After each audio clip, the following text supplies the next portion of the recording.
మనం ఇప్పుడు Taurus reward ఇది తెలుగులో సమ్మరీ చెప్పుకుందాం.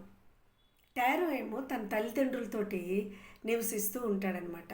ఒక పేద వుడ్ కట్టర్ అతను. వుడ్ కట్టర్ అంటే చెట్లు అవి నరుకుతూ ఉంటారు కదా వాళ్ళు అనమాట.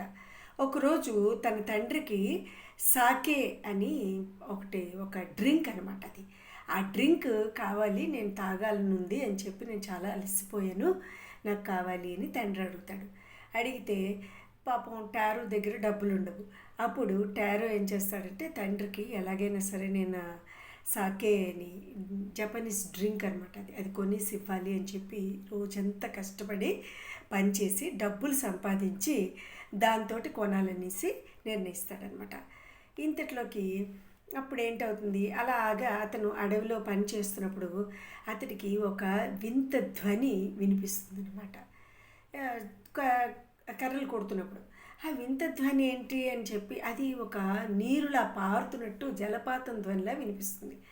అప్పుడు అతడు ఏం చేస్తాడంటే, ఇక్కడ జలపాతాలు అవి ఏం లేవు కదా అని చెప్పి చూద్దాం ఏంటిది అని చెప్పి తను ఏం చేస్తాడంటే అలాగా ఆ ధ్వని ఎక్కడి నుంచి వినిపిస్తుందో అటువైపు వెళ్తాడు. వెళ్ళేసరికి అక్కడ ఒక జలపాతం నుండి నీరు పారుతూ ఉంటుంది. అప్పుడు ఆ నీటిని తాగుతాడనమాట. తాగితే ఆ నీరు టేస్ట్ ఎలా ఉంటుంది అంటే రుచి సాకే డ్రింక్ లాగా ఉంటుంది.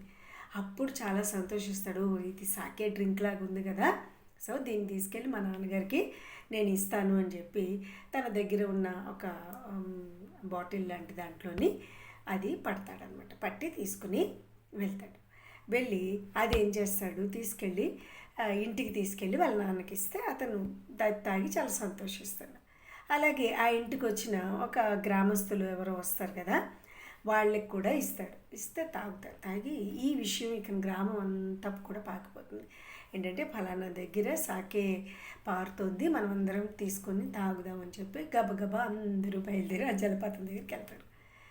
తీరా గ్రామస్తులు అది తీసి తాగేటప్పటికల్లా అది నీరుగా మారిపోతుంది. నీరు టేస్ట్ అనమాట, సాకే కాదు. అప్పుడు అందరూ కూడా టారో ఏడి ఎక్కడున్నాడు, అన్నీ అబద్ధాలే అని చెప్పేసి అతని కోసం వెతికితే ఈ లోపల టారో దాంగుండిపోతాడనమాట. గ్రామస్తులకి ఎవరికి దొరకకుండా భయపడిపోయి అప్పుడు గ్రామస్తులు వెళ్ళిపోతారు. తర్వాత కొంతసేపటికి వెళ్ళేసరికి మళ్ళీ జలపాతం దగ్గరికి వెళ్తాడు. ఎవరు, ఈ టారో వెళ్తే అక్కడ మళ్ళీ వాటర్ ఎలాగా, మళ్ళీ వాటర్ కాదు, అది సాకే అనమాట, ఆ డ్రింక్ లాగే ఉంటుంది. అయితే అతనికి మాత్రం అది డ్రింక్, అందరికీ మాత్రం అది నీరుగా మారిపోతుంది అనమాట.